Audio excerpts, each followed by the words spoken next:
Um chamado para a angústia. Por favor, abra a Bíblia de vocês no capítulo 1 de Neemias. Por favor. Neemias, capítulo 1.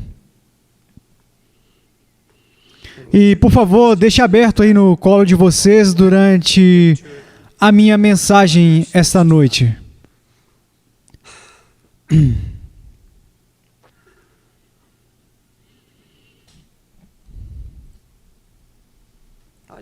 Seria muito difícil para mim pregar essa mensagem se eu acreditasse na minha própria carne que está me dizendo que eu prego muitas mensagens pesadas. Houveram vezes que fui ao Senhor nos meses passados dizendo: Senhor, o Senhor poderia me dar uma mensagem alegre?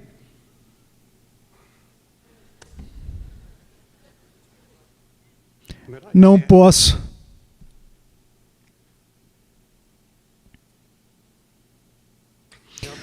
Pode ser que Deus esteja falando para mim.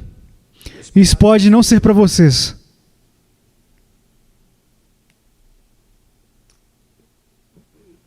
Mas isso é um chamado para a angústia. Senhor, se o Senhor não me ajudar, eu não posso passar por isso. Eu não consigo. Senhor, eu estou muito velho para brincadeiras, tolices. Eu estou cansado de discursos sem significado, que não mudam, nunca mudam as coisas. Senhor, apenas me ajude. Me ajude. Pessoal, eu estou cansado de ouvir sobre avivamento. Eu estou cansado de ouvir sobre despertamentos, bem como sobre derramamentos do Espírito Santo dos últimos dias, e eu tenho ouvido esse discurso há 50 anos. Apenas palavras, sem nenhum significado. Eu estou cansado de ouvir as pessoas dizerem que querem seus amados salvos. Eu estou cansado de ouvir as pessoas dizerem: eu estou preocupado com o meu casamento problemático. Apenas conversa, palavras. Eu não quero mais ouvir sobre o quão imoral a América se tornou, o quão sem Deus é a nossa sociedade, o quão corrupto são os nossos negócios. Eu estou cansado de ouvir sobre o Islã tomando o controle e os cristãos perdendo poder. E como a igreja está morta por causa... Isso também são palavras sem significado. Uma solução seria acabar com as nossas conferências, pois elas não resolvem nada. Como cooperar? Como construir uma igreja maior? Como alcançar o perdido? Como fortalecer o seu povo? Como impactar o mundo nesta era cibernética? E eu olho para todo o cenário religioso atual e tudo o que vejo são invenções de ministérios de homens carnais. Em maior parte sem poder. E não há impacto sobre o mundo. E eu vejo mais o mundo entrando na igreja e impactando a igreja do que a igreja entrando no mundo e impactando o mundo. Eu vejo a música tomando conta da casa de Deus. Eu vejo o entretenimento tomando conta da casa de Deus.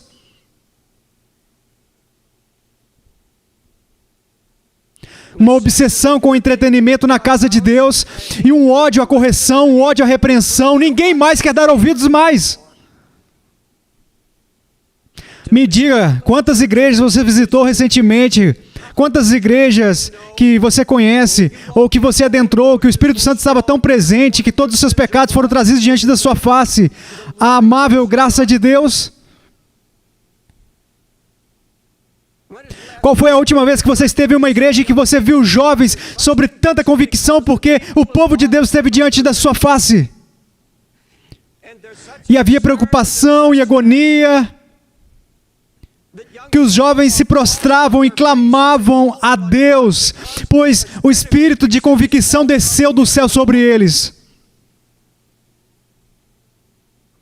Quantas igrejas que você já esteve recentemente em que você ouviu as palavras, que elas queimaram sua alma e você soube que vinha do céu, você soube que vinha do coração de Deus. Eu espero que você a ouça aqui.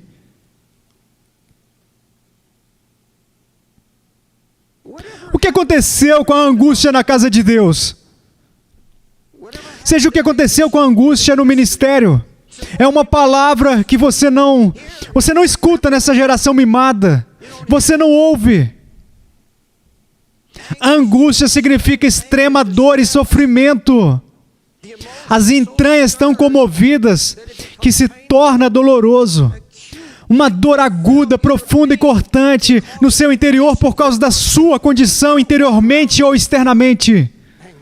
Angústia, profundo sofrimento, profunda tristeza, agonia do coração de Deus.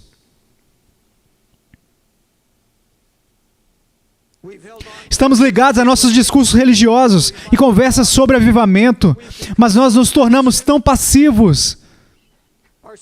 Nossos autonomeados despertamentos duram tão pouco tempo. Então, quando pequenos avivamentos e despertamentos vêm da mão de Deus, eles duram tão pouco e naqueles momentos prometemos a Deus que nunca mais retornaremos à nossa passividade, mas não demora muito, semanas, talvez meses, e voltamos, e então nós dormimos na mesma passividade e de quando começamos. Falo da minha experiência. E nós dizemos dessa vez: Senhor, toca-me de maneira que eu não seja mais o mesmo pelo resto da minha vida. E isso é como fogo de artifício. Muito barulho, estrondo e depois acaba.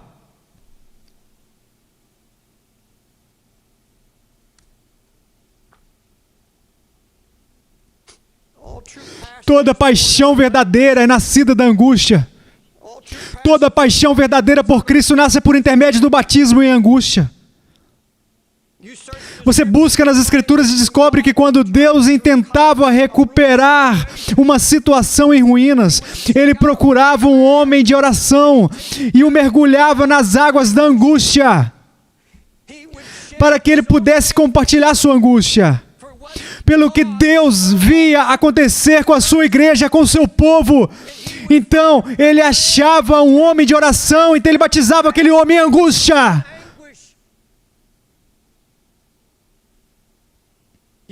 Você encontra isso no livro de Neemias. Jerusalém está em ruínas. Ela era o centro do interesse de Deus na terra naquele momento. Essa cidade santa estava devastada e cheia de iniquidade, casamentos misturados com os incrédulos. Eles estavam escravizando seu próprio povo, fazendo dos pobres escravos. A casa de Deus estava poluída com imundícia. O sumo sacerdote não se separou dos ímpios, reprovados. E como Deus vai lidar com isso? Como Deus vai restaurar as ruínas? O que Ele vai fazer? Como Ele vai fazer isso? Sabe, nós enfrentamos uma situação parecida, às vezes pior. Como Jesus profetizou uma época em que o homem estaria cada vez pior. A igreja difamada com pedofilia, crianças molestadas, incesto, adultério. Uma nação imoral, cheia de lixo pornográfico, que o mundo inteiro se envergonha. E agora está acontecendo esses dias um festival de filmes, conforme o New York Times tem um novo filme prestes a lançar nas lojas dos Estados Unidos, com garotos de 13 ou 14 anos praticando todo tipo de sexo com adultos. Está sendo dito nesse festival de filmes que é motivo de orgulho nesse festival o fato de eles não estarem mais apenas abrindo o envelope, mas cruzando os limites. E a América concorda com isso.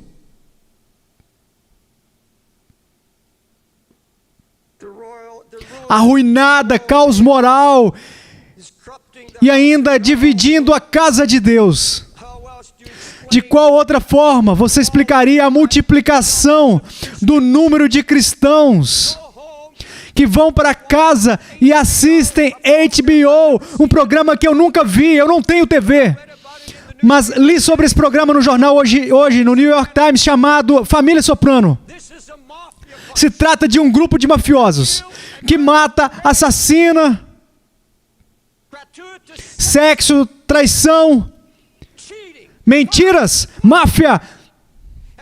E nós temos milhões de cristãos agora nos Estados Unidos se juntando para falar sobre o próximo episódio.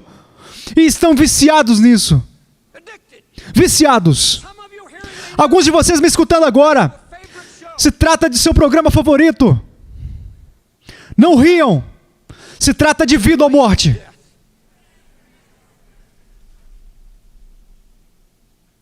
Você veio aqui esta noite levantando suas mãos, cantou hinos e se alegrou? E você assiste a essa imundície?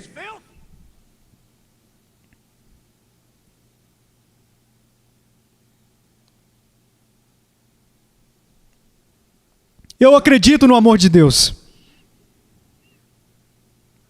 Eu tenho pregado sobre misericórdia, graça e o amor da sua aliança. Eu tenho pregado da bondade e do grande sofrimento de Cristo. Mas multidões hoje em dia estão saturadas com suas mensagens de que está tudo ok. Temos pessoas hoje em dia que estão transformando a graça de Deus em lascívia. Nos tornamos como os filhos de Israel, que disse as palavras certas. Mas eis o que Deus disse: eu ouvi as palavras deste povo, que eles te disseram.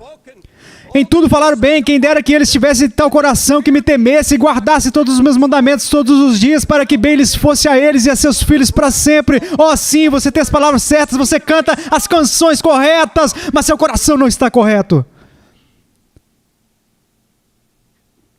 Neemias, versículo 1 ao 3, as palavras de Neemias, filho de Acalias, no mês de Quisleu, no ano 20º, estando eu na cidade de Suzã, veio Anani, um de meus irmãos, com alguns de Judá.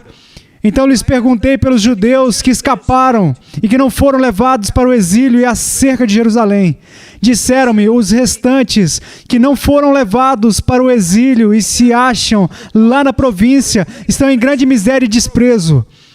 Os muros de Jerusalém estão derribados e as suas portas queimadas. Tendo eu ouvido essas palavras, eu sentei-me e chorei, e lamentei por alguns dias, e estive jejuando e orando perante o Deus dos céus. Foi a palavra, foi a delegação da cidade de Jerusalém arruinada, a vinda de Neemias, e ele dizia: Jerusalém está arruinada, os muros caíram, há ruínas, grandes ruínas. Sim, são com certeza homens de Deus, bons homens. Eles não tinham ideia de como Deus iria lidar com essa situação, como Ele faria para trazer a recuperação. Não tinham ideia do que Deus faria. Não tinham ideia, vinham de destruição, desespero, não havia esperança. Versículo 4. Tendo eu ouvido essas palavras, sentei-me, chorei e lamentei por alguns dias, estive jejuando e orando perante o Deus dos céus. Perceba, Deus achou um homem de oração, Ele o leva às águas do batismo de angústia. Este homem mergulha em angústia. E no versículo 6, eu oro todo dia e faço confissões pelos pecados dos filhos de Israel, os quais temos cometido contra ti, pois eu e a casa de meu pai temos pecado. Neemias não era um pregador, ele tinha uma profissão, ele era copeiro do rei. Ele estava em uma posição confortável, estava na realeza, ele estava realizado. Ele era um homem de oração. E Deus encontrou um homem que não tinha simplesmente um momento de emoção, não era apenas uma preocupação repentina que depois morria. Você precisa entender, eu quebrantei Eu fui quebrantado, eu chorei, eu estive de luto, eu jejuei. E depois eu comecei a orar dia e noite. Quando eu ouço, eu chorei. Porque esses outros homens, supostos homens de Deus, que eram homens de Deus, pois logo em seguida seus nomes foram dados como importantes na cidade, porque eles não tinham uma resposta, porque Deus não os usou na restauração, porque eles não tinham uma palavra, porque não havia qualquer sinal de angústia, nenhuma lamentação, nenhuma palavra de oração, só ruínas. Era só o que se via. É importante para você, é importante, de alguma maneira, que a Jerusalém espiritual de Deus, a igreja, está casada hoje em dia com o mundo. Existe tanta frieza varrendo a terra.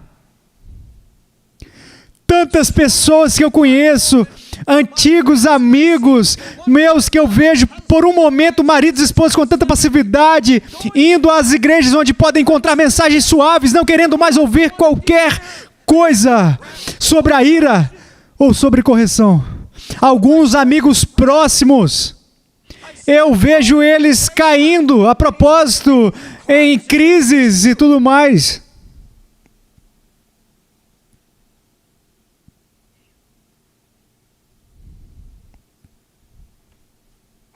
Mais perto que isso, tem importância para você a Jerusalém de nossos corações. Os sinais de ruína que lentamente vêm drenando o poder espiritual e da paixão. Cegos para a mornidão. Cegos para a mistura que entra às escondidas. Perceba que quando chega a cegueira espiritual, poucos a reconhecem. É a última coisa a ser reconhecida por um filho de Deus. Se eu, como pastor, conhecesse você pessoalmente e vigiasse a sua vida, e como um pastor da igreja eu viria a você e diria: eu amo você, mas eu tenho que te dizer a verdade. Você está mudando. Você sabe o que era. Algo do mundo entrou no seu coração. Não sei se foi a TV, eu não sei o que é que mudou você. Eu não vejo quebrantamento, eu não vejo a compaixão que você tinha pelos seus amados, eu não vejo preocupação pelos perdidos da sua família. Você está mudando. Pouco a pouco algo está acontecendo com você. Será que você cairia de joelhos quando a ruína que você nem conhecia foi trazida repentinamente diante de seus olhos? E para falar a verdade, eu agradeço a Deus pela unção no louvor desta noite, pelos louvores de pessoas com coração santos que vivem em comunhão com o Senhor. Mas a questão é, com toda honestidade, muitos entre nós estão mudando. E eles não sabem disso ainda. Você perdeu sua batalha.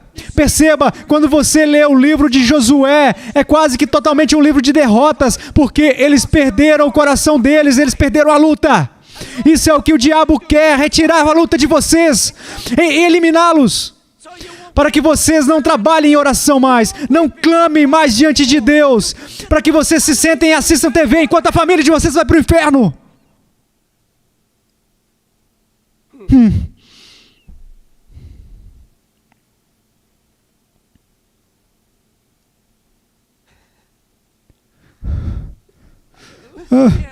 Me permita fazer a vocês uma pergunta. O que eu acabei de dizer convenceu vocês?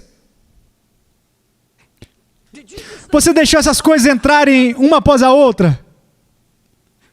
Quando um pastor te diz: ei, eu não sei quem você é, mas o Espírito Santo está falando comigo, você está mudando.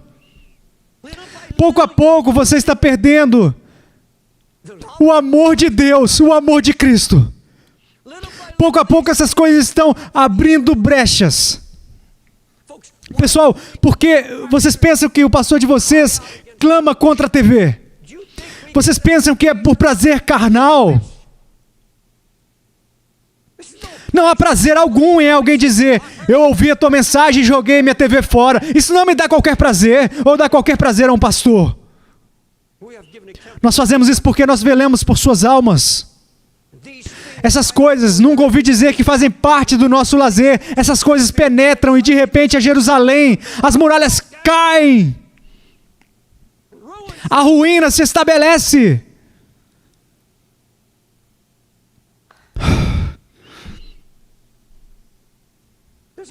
Te importa o fato de que os seus amados que estão perdidos estão morrendo e que estamos cada vez mais perto do fim? Isso te preocupa pelo menos um pouquinho? Que eles podem morrer e ir para o inferno? Ainda que você ame a Cristo. Onde está a angústia?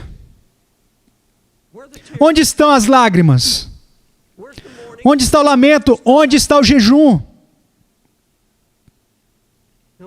Muitos de vocês oram em jejum, quebrantam diante do Senhor. Mas eu estou falando do corpo de Jesus Cristo de uma maneira geral. Onde está o levantar na madrugada? Ele diz: dia e noite eu comecei a orar. Onde está a confissão dos seus pecados e dos pecados dos seus filhos diante do Senhor? Pois foi isso que Neemias fez, confessou o pecado dele e de todo o povo a Deus. E ele diz: eu pequei, nós pecamos. Entenda, quando Neemias ouviu sobre a ruína e a destruição, ele nunca perguntou por quê. Por que um Deus santo e justo permitiu que a sua cidade fosse a ruína? Por que tantos dispersaram, tantos mortos e assassinados? Ele nunca perguntou, nunca fez essa pergunta que foi perguntada na América hoje em dia: por que Deus permitiu as torres caírem e 2.000 pessoas morrerem nos escombros? Em meio àqueles escombros, como pode um Deus de amor? Pessoal, como o pastor Carter Collon disse hoje, uma raiva santa ardeu em meu coração quando eu ouvi pregadores na TV, na rádio. Deus não teve nada a ver com isso. Ah, não, ele não teve nada. Deus não teve nada a ver com isso. Não culpem Deus. Quero que vocês abram em Daniel, capítulo 9, e eu vou mostrar para vocês de uma vez por todas que aquilo que foi Deus permitindo para a América acordar. Deus não fez isso. Ele só não impediu os planos do inimigo, porque ele tinha um propósito maior, por causa do seu amor pela América, que está prestes a passar toda a eternidade no inferno. Eu vou baixar a minha voz para que vocês não pensem que eu estou nervoso.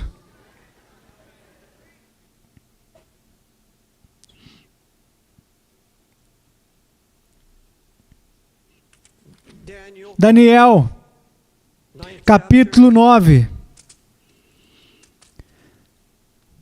versículo 5.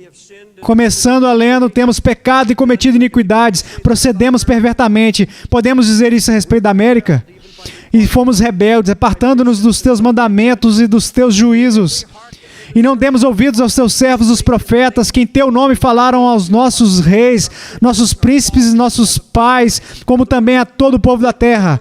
O governo foi avisado por homens justos.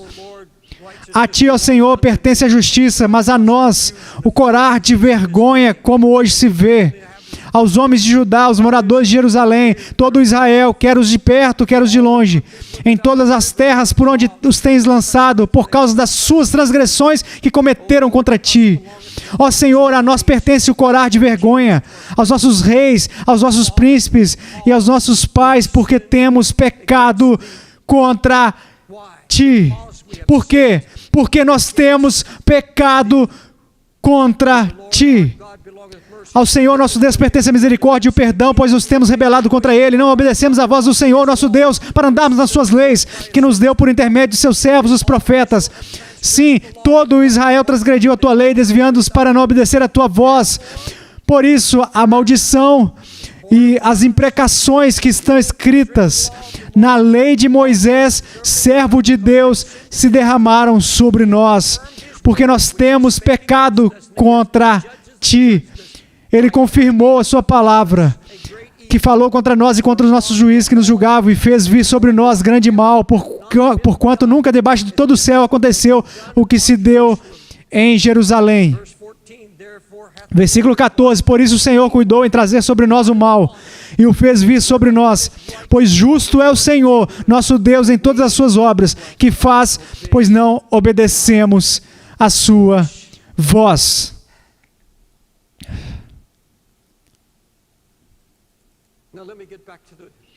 Então, me permite voltar à minha mensagem.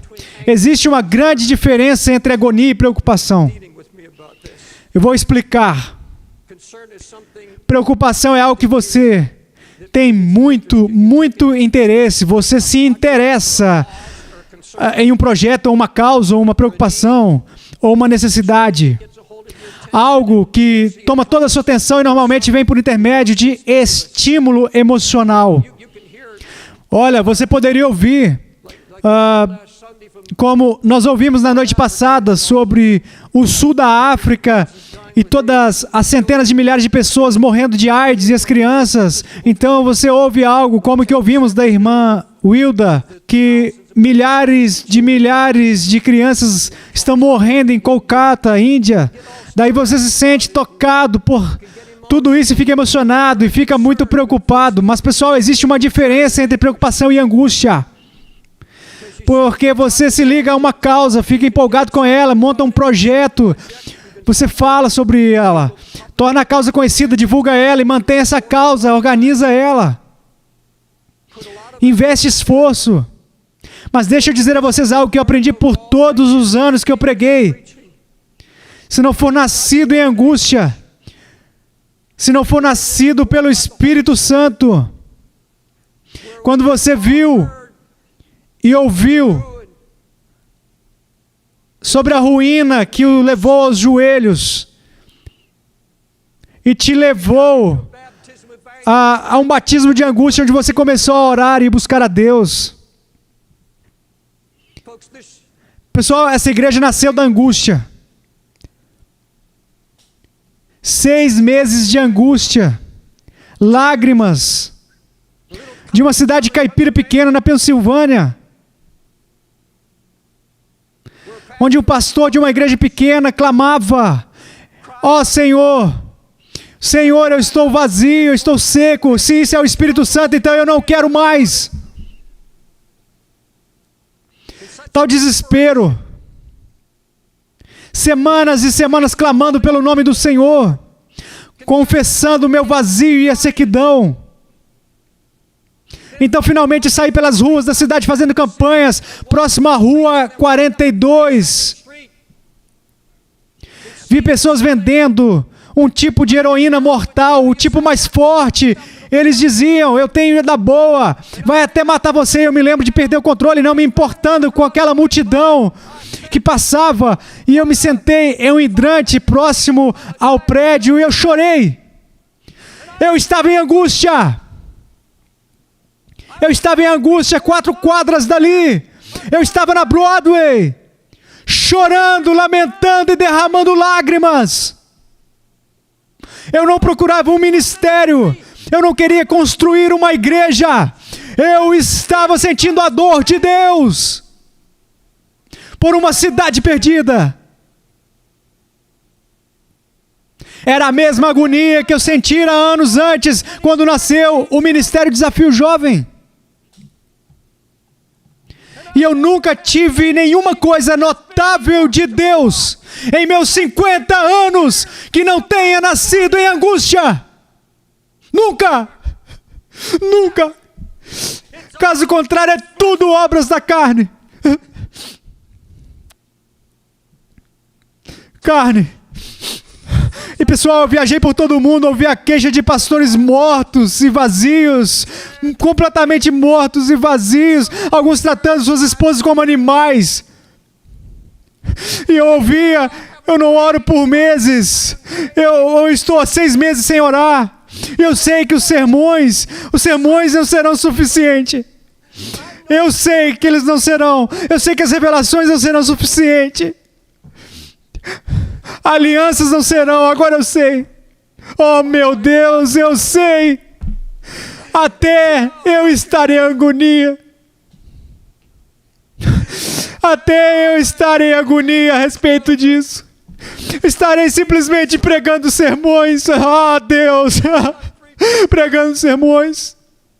E eu disse, não, é tarde demais, não tenho mais tanto tempo. E todos os nossos projetos, ministérios, tudo o que nós fazemos, onde estão os professores da escola dominical que choram pelas crianças, que eles sabem que não ouvem e que a mensagem estão indo para o inferno?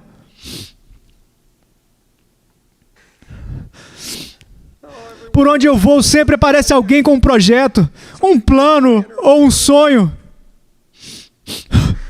Só isso, queridos. Ninguém vem a mim quebrantando. Ninguém vem a mim depois de horas de jejum e oração e lamento. Nem um coração quebrantado. Eu estou cansado disso. Eu estou cansado disso.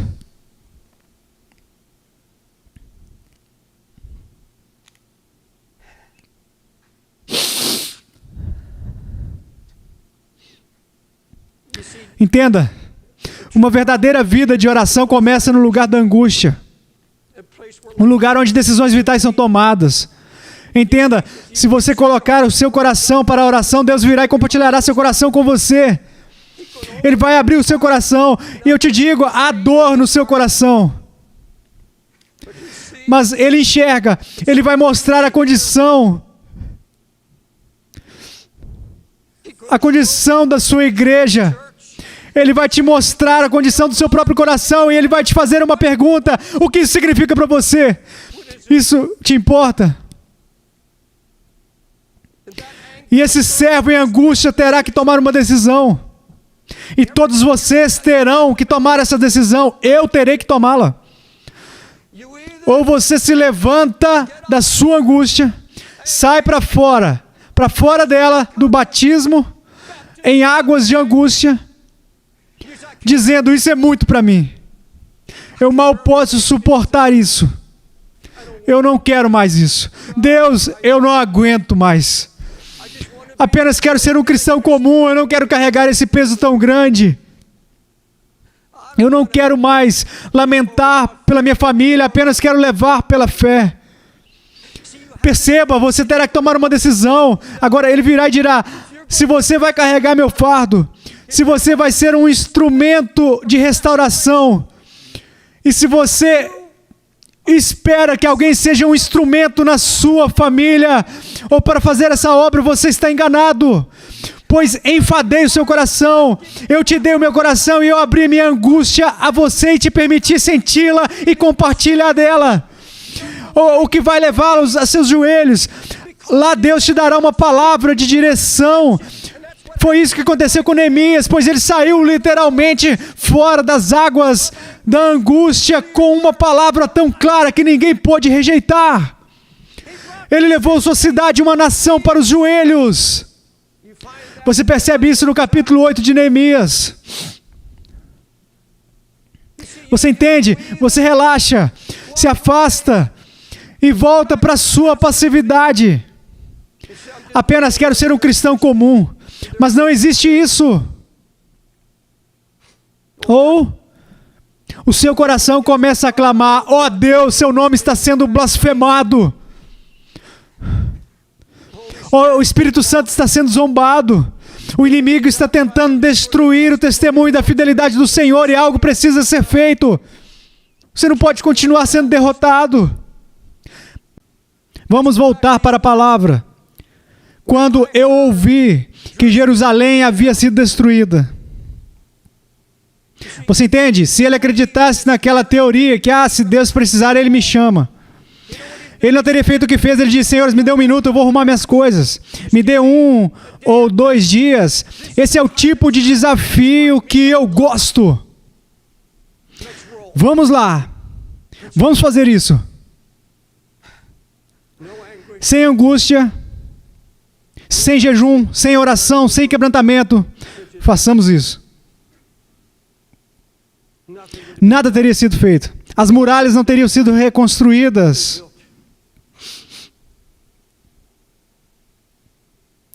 Qualquer coisa que você tentar fazer sem esse batismo de angústia não vai ter sucesso e vai cair, não vai funcionar. Ouça o que uma irmã me escreveu semana passada, irmão David. Eu estou tão faminta pelo Senhor, eu estou tão cansada dos encontros legais, são encontros espirituais fofos.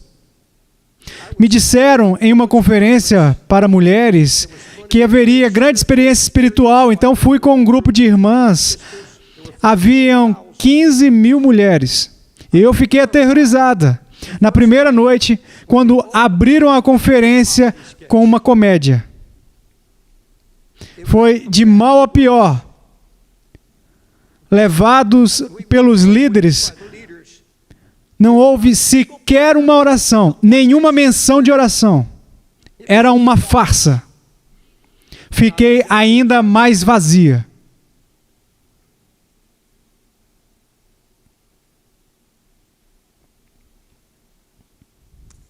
O profeta Amós clamou contra aqueles que estavam descansando em Sião, comendo, cantando suas músicas, mas não estavam aflitos pela ruína de José. No original hebreu eles não estavam agonizando em oração pela ruína de José, de Israel. Eles não estavam agonizando, não estavam em angústia pela situação de Israel. Comédia, sim, canções alegres, sim, comendo, companheirismo, bons momentos, sim, mas chorando, lamentando, agonizando, jejuando. Não, não, não, não. Não isso. Pessoal, prestem atenção. Resultante desse batismo de angústia vem uma coisa maravilhosa que acontece àqueles dispostos a se submeterem a ele. Uma coisa maravilhosa, o conhecimento imediato da voz de Deus. Imediato. Agora, se você não tem um histórico de oração, se você não tem essa vontade de compartilhar do coração de Deus, você poderá receber isso. Basta você pedir. Ele diz, eu darei se você pedir. Isso é algo que cabe a você pedir. Ó Deus, eu quero me afastar e conhecer o seu coração. E quando você começar a buscar a sua face, e você permitir a Ele quebrantar você e te moer, você entra em comunhão com Deus. Percebe? Deus nos chama para viver em angústia. Isso é o nascimento, é o ventre de algo que Deus traz a você, que Ele quer que você cumpra e retirar das ruínas, restauração de sua família ou do que for. Ele vai te levar a esse batismo. E como no batismo nas águas, você se levantará dele, das águas, mas você sairá com esse conhecimento imediato da voz de Deus. Pois veja, Neemias, ele orava, ele jejuava, lamentava e deixou uma marca na sua cidade. E fez com que o rei notasse que ele era um copeiro. E depois, quando ele leva o vinho ao rei, o rei diz, por que você está abatido? Por que o seu semblante está triste? Neemias não teve tempo de elevar o seu coração a Deus. Ele não teve tempo. Então ele não foi e disse, me dê 3 dias para jejuar e orar e pronto. Não, ele tinha uma palavra imediata. Porque o semblante triste de Neemias, ele disse, então temi sobremaneira. Então orei ao nosso Deus e disse ao rei. Em outras palavras, uma resposta imediata de Deus, uma direção imediata. Conhecer a voz de Deus.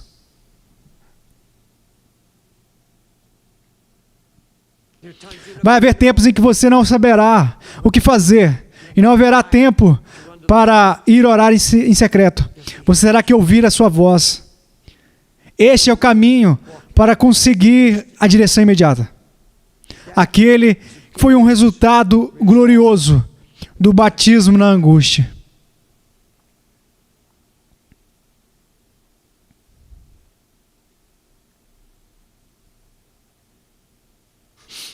O servo que estiver disposto a sentir a dor de Deus é o único servo que tem a autoridade e o direito de apoderar das promessas e alianças de Deus. Nós pregamos alianças aqui. Então somente aqueles que conheceram o seu coração e que permitiram que Deus trouxesse cura naqueles momentos e que permitiram que Deus fosse profundamente em suas almas, dizendo: ó Deus, eu não posso fazer isso sozinho, mas não vou permitir que os meus filhos vão para o inferno, não vou permitir que meu marido, minha esposa, ó Deus, eu não vou viver mais nessa mortalha, não vou mais viver nessa mornidão, nessa frieza mais, ó Deus, renova-me. E quando você se tornar desesperado diante de Deus, você vai sentir seu coração, você vai buscar Ele. Então você poderá apoderar das promessas e das alianças de Deus. Veja o capítulo 1, versículo 8 e 9 de Neemias. Lembra-te, pois, da palavra que ordenaste a Moisés, teu servo, dizendo: vós transgredires e eu vos espalharei entre os povos. Então, agora ele se apodera da aliança de Deus. E vós vos convertedes a mim e guardareis os meus mandamentos e os cumprireis. Então, ainda que os vossos rejeitados estejam na extremidade do céu, de lá os ajuntarei e os trarei ao lugar que tenho escolhido para ali fazer habitar o meu nome. Ele recorreu à aliança feita a Moisés. Isso foi o que você prometeu, Deus. Ele diz: pessoal, quando você permite que Deus leve você a esse lugar que vai além da preocupação, além da emoção passageira, e diz: Deus, eu vou colocar o meu coração. Então você tem todo o direito de se apoderar das alianças e das promessas de Deus. Você entende? Já estou terminando. Nós temos uma nação, uma igreja hoje em dia cheia de profissionais em diagnósticos. Qualquer um sabe o que há de errado com a igreja. E estão trazendo estatísticas e resultados que podem dizer quantos ímpios existem na China. Eles trazem resultados e quadros, mas não têm a menor ideia. Em todos esses livros e artigos atuais, você não vai ouvir nada sobre angústia. Lágrimas, quebrantamento, você não vai ouvir sobre isso. Para finalizar, quero perguntar a vocês por que Neemias, de todos os homens de Deus, por toda Israel, por que Deus compartilhou a sua angústia, o seu coração com Neemias? Porque ele era um homem de oração, ele já estava em oração. Quero dizer a vocês algo: eu acredito em destino, eu acredito que Deus me escolheu. Mas Deus pode escolher um homem e cancelar do nada. Neemias poderia ter dito: olha, eu tenho mais influência bem aqui, eu tenho confiança do rei, eu preciso ficar bem aqui. E eu tenho certeza que Deus vai levantar alguém. Contudo, ele disse: ó Deus, este é o meu fardo. Abra seu coração para mim.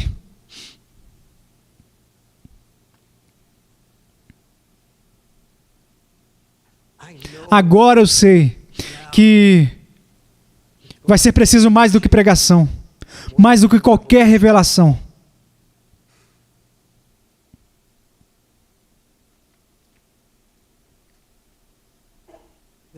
Não vai haver renovo ou avivamento, não vai haver despertar, até que você esteja disposto a deixá-lo trazer quebrantamento novamente.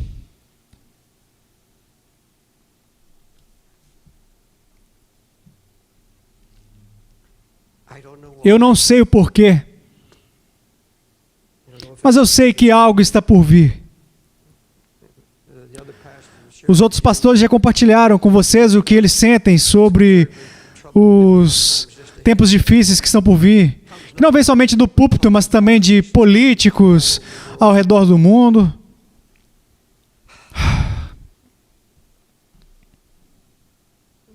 Mas eu preciso dizer que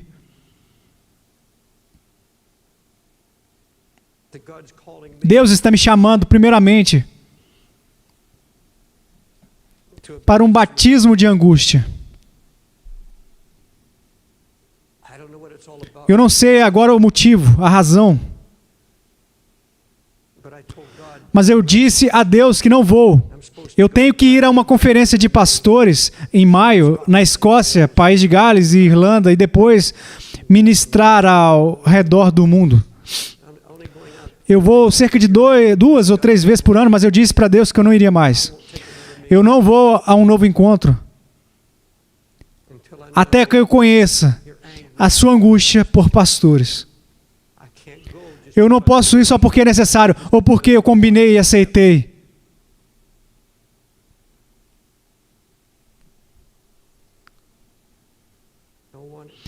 Não, nenhum.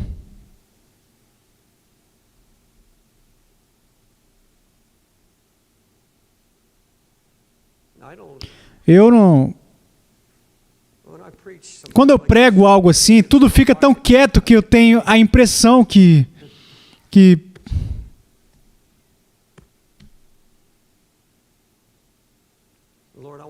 Senhor, eu quero as pessoas felizes.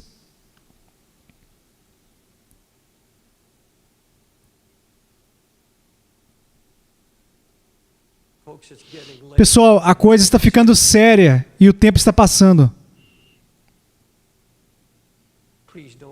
Por favor, não me diga. Não me diga que você está preocupado.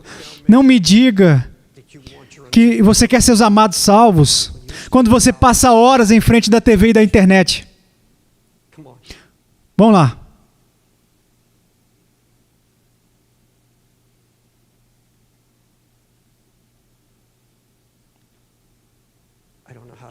Não sei como terminar isso. Senhor, me ajude.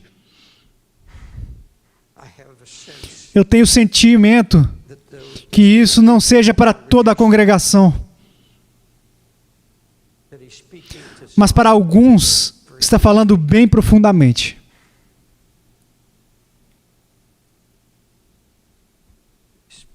Falando com seu coração como está falando ao meu.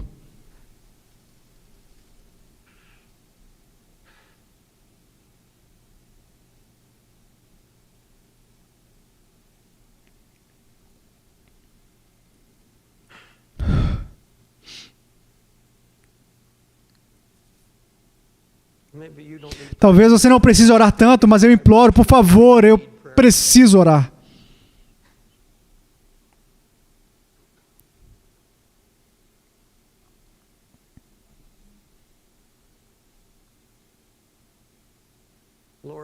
Senhor, eu apenas orarei, não sei mais o que fazer, eu preguei o que o Senhor colocou no meu coração, mas não sei como terminar. O Senhor termina. Faça o que o Senhor quiser fazer. Senhor, fale conosco. Senhor, é preciso chegar ao teu altar e confessar: eu não sou mais o que eu era, não sou o que eu deveria ser. Deus, eu não tenho o seu coração, o seu fardo. Eu quis a tranquilidade, a facilidade, só queria ser feliz. Mas, Senhor, a verdadeira felicidade vem, a verdadeira alegria vem como resultado do batismo em angústia. Isso é alegria quando vemos os resultados de termos recebidos do seu coração. Então, Senhor, nos dá direção, então veremos os resultados permanentes. Vemos uma cidade inteira se arrepender. E então Neemias se levanta e diz: agora é a hora de se alegrar, deixe a alegria do Senhor ser sua força. Mas essa alegria veio ao ver a vitória que resultou da angústia.